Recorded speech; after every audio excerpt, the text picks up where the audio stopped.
এই বন্ধুরা সব কেমন আছো? দেখতে পাচ্ছি, দেখে রিঙ্কু তার চিকেনটা ভালো করে মাখামাখি করছে, যেহেতু এরা সব বড় বড় রাঁধুনি, বুঝতেই পারছো।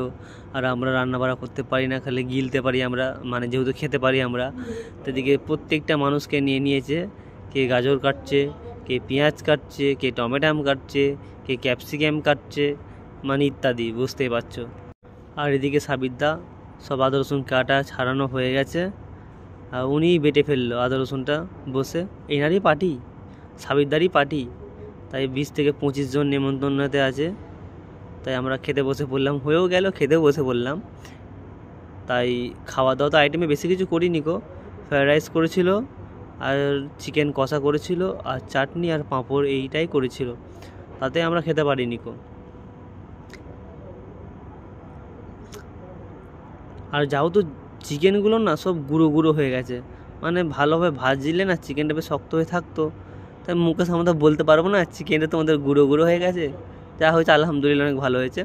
আর এটা হচ্ছে আমাদের দাদা, আমাদের পাড়ার দাদা, সম্মান জাতীয় ছেলে, খুব ভালো মানুষ।